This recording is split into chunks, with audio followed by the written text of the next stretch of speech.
Hello សួស្តីtất cảអ្នកទាំងអស់គ្នាបាទថ្ងៃនេះខ្ញុំប្រាប់ពីរបៀបបង្កើត channel Telegram ដើម្បីរកលុយបាទហើយអ្នកគ្នាបែរជាដឹងអីចំពោះ Telegram ឥឡូវគឺមានការបាក់ឲ្យរកលុយហើយរកលុយនោះគឺវាមានគោលការណ៍របស់វាដែរបាទហើយការចូលទៅកើត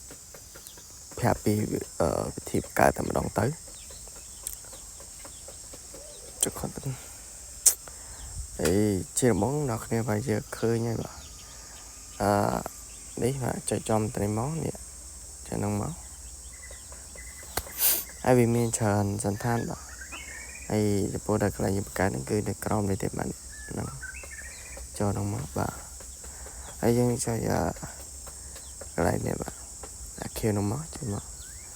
ហើយកន្លែងនេះយើងដាក់ឈ្មោះបាទដាក់ខ្ញុំដាក់ 10k 12k ចឹងទៅហើយទៅការចុចនេះតែម្ដងទៅបាទចំពោះកន្លែងនេះគឺយើងដាក់ public បាទយើងដាក់ private កាត់ទេដាក់ private បំឡែបាទដាក់ public កន្លែងនេះគឺ link របស់យើងបាទយើងចង់ធ្វើម៉េចយើងចង់ផ្ញើ link ផ្ញើឲ្យគេចឹងតែយើងត្រូវដាក់មក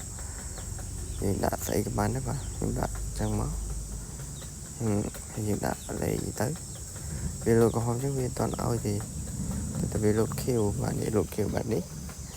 លោតខៀវបែបនេះគឺថាអូខេហើយបាទហើយវីដេអូយើងគឺខ្លីៗទេហើយអត់លឿនទេបាទគឺយើងចុចកន្លែង next នេះមកហើយចំពោះកន្លែងនេះយើងអាច add អ្នកណាម្នាក់ក៏បានដែរបាទឥឡូវយើងធ្វើការ add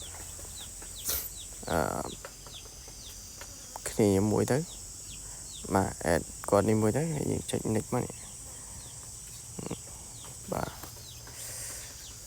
ហើយចំពោះការរកលុយបានហ្នឹងគឺវាគ្រប់គោលការណ៍វាសិនបាទគឺគោលការណ៍របស់វាគឺ1000បាទ1000គឺអាចរកលុយបានហើយចំពោះការរកលុយគឺរកលុយជាមួយនឹង wallet នេះបាទគឺ wallet នេះចាំគ្រប់លុយគឺខ្ញុំដកឲ្យមើលបាទអញ្ចឹងវាទៅមានតែប៉ុណ្្នឹងទេ